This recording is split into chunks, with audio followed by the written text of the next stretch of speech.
శ్రీ గురుభ్యో నమః. దివ్యాత్మ స్వరూపులారా, ఆత్మీయ భగవత్ బంధువులారా, భారతదేశం ఓ ఆధ్యాత్మిక శిఖరం. భారతావని అనంతమైన భగవద్గుణ విజ్ఞాన గని. ఎందరో యోగులు, ఋషులు, మునులు, యతులు, సద్గురువులు భారతదేశాన్ని ప్రపంచ ఆధ్యాత్మిక శిఖరాన నిలిపారు. బంధనాల నుండి విడివడి ముక్తి మార్గం వైపు ప్రయాణించటానికి మార్గాన్ని సుగమం చేశారు.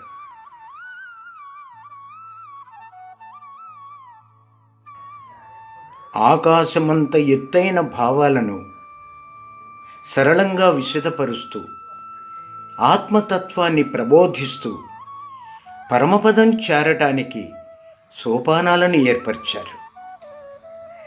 అంతర్యామి అడుగుజాడలను మార్మికంగా, భావగర్భితంగా, భావస్ఫూరకంగా మన అంతరంగానికి హత్తుకునేలా చేశారు.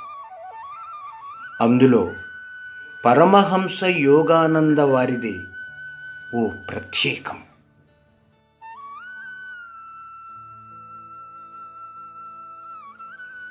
పరమహంస యోగానందుల వారు 1893లో జన్మించి 1952లో మహాసమాధి చెందిన మహాయోగి ఆయన.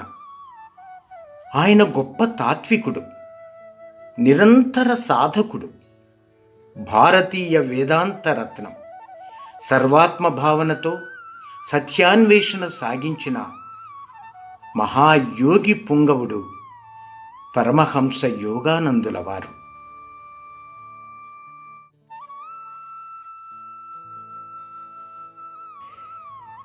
యోగానందుల వారి అసలు పేరు ముకుంద. భారతదేశంలో గోరఖ్పూర్లో భగవతి చరణ్ ఘోష్, జ్ఞానప్రభ ఘోష్ ఈ దంపతుల ముద్దు బిడ్డ ముకుంద.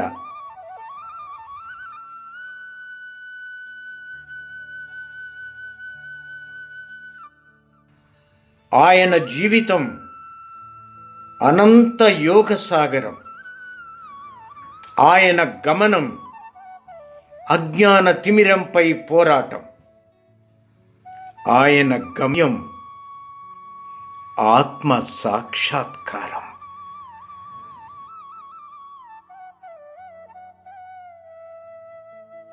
భారతదేశంలో జన్మించి చిన్ననాటి నుండి ఆధ్యాత్మిక చింతనతో, తత్వ సాధనకై తపస్సుతోనే పెరిగి, తమస్సుపై నిరంతర నిర్విరామ పోరాటం చేసి, తన 17వ ఏటనే తన గురువైన యుక్తేశ్వరగిరి మహారాజు వద్దకు చేరి, తన 22వ ఏట వారి వద్దనే సన్యాస దీక్షను స్వీకరించి, వారి ఆశీస్సులతోనే పరమహంస యోగానందగా మారిన ముకుంద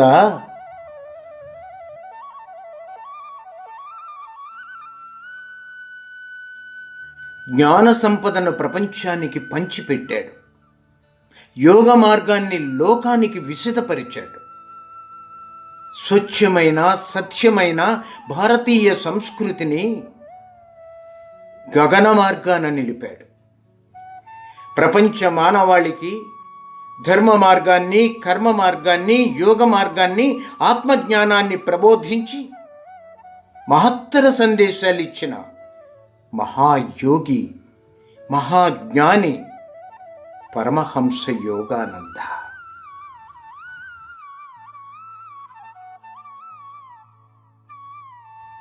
ఈనాటికి నిత్య నూతన గ్రంథంగా ప్రకాశిస్తూ,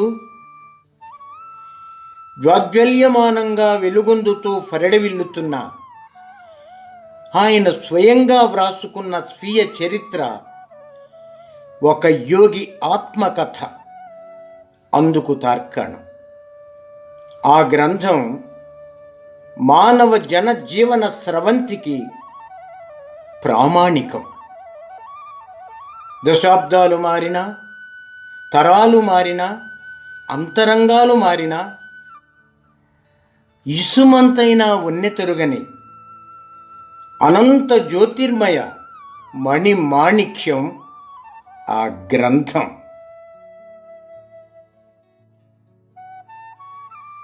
పరమహంస యోగానందుల వారు జ్ఞానం యొక్క ఆవశ్యకతను, ఔన్నత్యాన్ని తెలియచేస్తూ,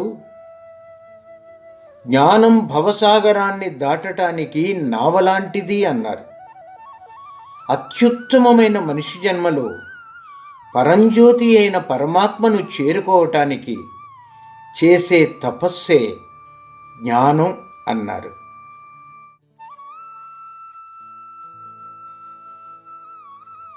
ఆత్మజ్ఞానం పొందాలి అంటే ఆధ్యాత్మిక సాధన అవసరం అన్నారు.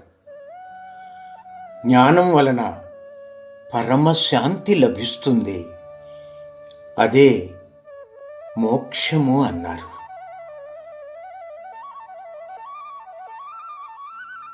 పరమహంస యోగానందుల వారు మానవాళికి అందించిన మహత్తరమైన సందేశాలను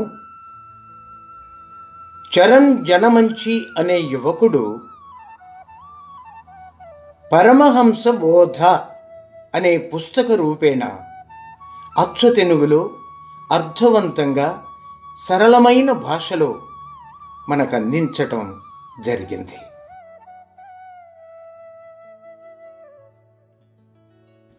చిన్న వయస్సులోనే భక్తితత్వాన్ని పుణికి పుచ్చుకొని వేదాంత వినివీధులలో మన హృదయాలను వికరింపచేసిన చరణ్ జనమంచికి నమస్సులు. శ్రీకృష్ణ పరమాత్మ భగవద్గీతలో ప్రబోధించినట్లుగా తద్బుద్ధయస్తదాత్మానః తన్నిష్టాస్తత్పరాయణాః గచ్చంత్యః పునరావృత్తిం జ్ఞాననిర్ధూతకల్మషాః జ్ఞాననిర్ధూతకల్మషాః. మనోబుద్ధులను ఈశ్వరాయోత్తమనర్చి తదేక నిష్ఠులై తన్మయులైన వారికి దివ్యజ్ఞానము లభించను.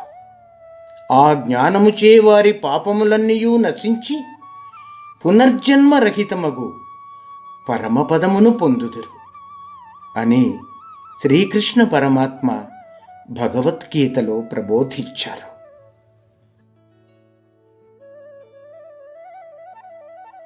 మరి పరమహంస యోగానందుల వారు చేసిన జ్ఞానబోధనలను మనస్సు పెట్టి శ్రద్ధగా విందామా?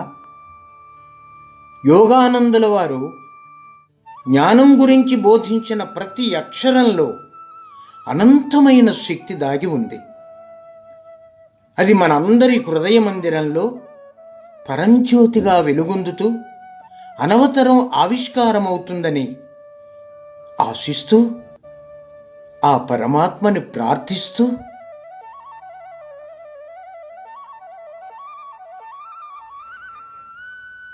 నీ చుట్టూ చీకటి ఉన్నప్పుడు నీలో ఉన్న జ్ఞానమనే వెలుగు నీకు మార్గాన్ని చూపిస్తుంది. ధైర్యంగా నడిస్తే ప్రపంచం నీ బానిసవుతుంది. భయపడితే ప్రపంచానికి నువ్వు బానిసవుతావు. జ్ఞానమే వెలుగు, అజ్ఞానమే చీకటి.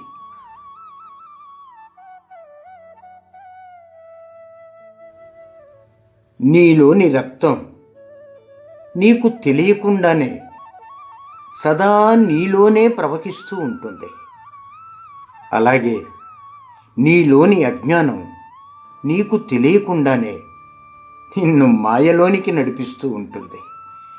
అందుకని ఆత్మజ్ఞానంతో వ్యవహరించి సదా జాగరూకుడవై అడుగు ముందుకు వెయ్యి.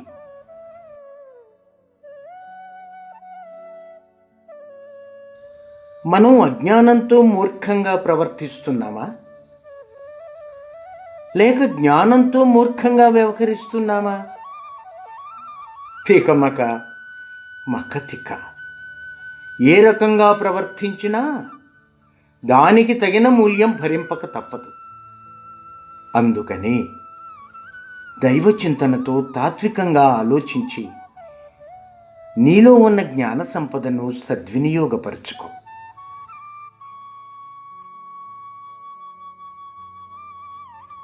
అజ్ఞానపు ముసుగులో తెలిసిందే నిజమని నమ్మాను.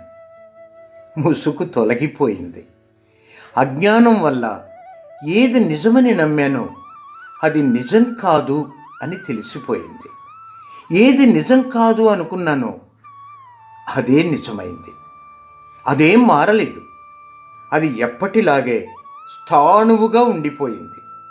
మారుతుంది మనలోని విచక్షణ జ్ఞానం మాత్రమే.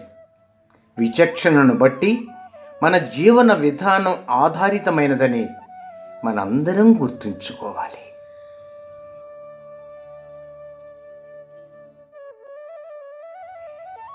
ఒక చోట నుంచి గ్రహించిన జ్ఞానాన్ని ప్రపంచం నలువైపులా పంచాలి. ఒక చోట నుంచి గ్రహించిన నీటిని మేఘం వర్షంలా పలుదిక్కులా కురిపిస్తున్నట్లు వర్షం వల్ల ప్రజలకు ఎంత లాభం సమకూరుతుందో నీ జ్ఞాన ప్రదర్శన వల్ల కూడా అంతే లాభం ఉండాలి.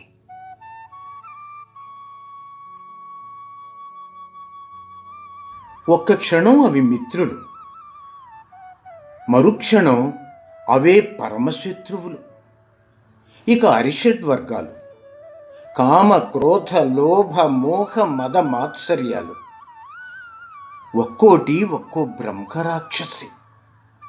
అమ్మో, వాటిని పట్టుకుంటే బాధలు, విడిచిపెట్టేస్తేనే సుఖాలు. పట్టుకుంటావో విడిచిపెట్టేస్తావో నీకున్న జ్ఞానంతో విచారించు. తేనెటీగలు పూలలోని మకరందాన్ని గ్రహించినట్లు నీవు కూడా మన గ్రంథాలలోని, మన ధర్మాలలోని నీతిని గ్రహించాలి.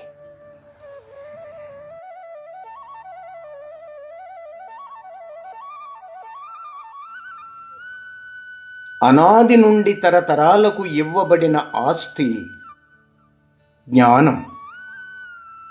దాంతో మనం ఎన్నో సృష్టించుకుంటున్నాం. సృష్టించుకున్న వాటితో అవసరాలు తీర్చుకుంటున్నాం. అవసరాలను దాటి అత్యాశకు పోయి ఉన్న జ్ఞానాన్ని కోల్పోతున్నాం. తుదకు మళ్ళీ శూన్యంగా మిగిలిపోతున్నాం. జ్ఞానాన్ని వృధా చేయకండి, వృద్ధి చేసుకోండి.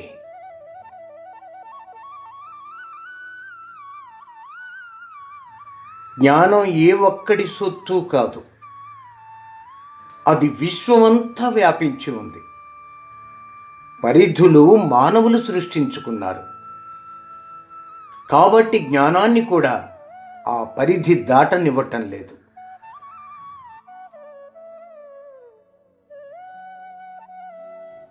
జ్ఞానంతో హద్దులు లేకుండా ముందుకు సాగే ప్రయత్నాలు సత్ఫలితాలనిస్తాయి.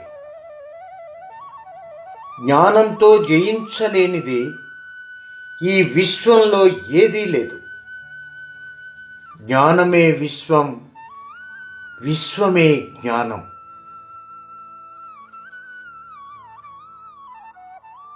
మాయలో ఉన్నప్పుడు తెలిసిన జ్ఞానం నిజమైన జ్ఞానం కాదు, అది అసత్యమైనది. అదే అజ్ఞానం. ఒక్కసారి ముసుగు తొలగిపోతే అంతా తేటతెల్లమవుతుంది. మంచుతో కప్పబడ్డ నేల సూర్యకిరణాలతో మాయమైనట్లు.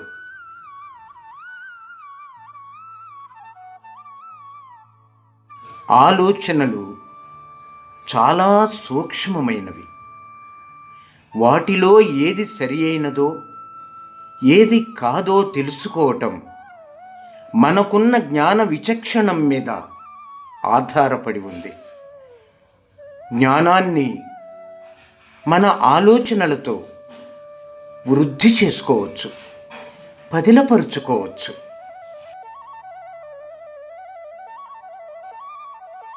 నేర్చుకోవటం, నేర్చుకున్న ద్వారా పెరగటం, పెరిగిన దానిని నలుగురికి పంచటం గురువు నైజం.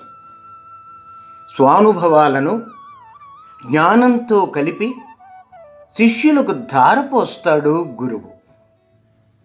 హృదయానికి దగ్గరగా భగవంతుణ్ణి చేరుస్తాడు గురువు. శిష్యులు సాధనతో భగవంతుణ్ణి చేరుతారో లేక ఇంద్రియాలకు లొగ్గి తాత్కాలిక పంజరంలో ఉంటారో అది వారి ఇష్టం. ప్రేమమూర్తులారా, సత్యస్వరూపులారా, పరమహంస యోగానందుల వారు బోధించిన, చరణ్ జనమంచి తెనుగించిన జ్ఞానం శీర్షిక విన్నారు. అలాగే గురువు, ప్రపంచం, భారతదేశం, భగవంతుడు, ధ్యానము, మనస్సు, ప్రకృతి, కీర్తి, కర్మ, మిగిలిన ఈ 9 శీర్షికలను కూడా మీ ముందు ఆవిష్కరించగలను. ఈ ఆణిముత్యాలను శ్రద్ధగా వీక్షించండి, వినండి. మీ దివ్యమైన, అమూల్యమైన ఆశీస్సులను నాకు ప్రసాదించండి. ఆధ్యాత్మిక ప్రచార మహాయజ్ఞంలో నేను ఒక చిన్న సమిధను కావాలనే ఆకాంక్ష తప్ప నాకు మరో కోరిక లేదు. నా ఆకాంక్షను, నా ఆశను మనసారా ఆశీర్వదించండి. సర్వే జనా సుఖినో భవంతు, లోకా సమస్తా సుఖినో భవంతు. శ్రీ లక్ష్మీ నారసింహస్వామి వారి పాదరేణువును మీ వెంకట సుబ్బారావు.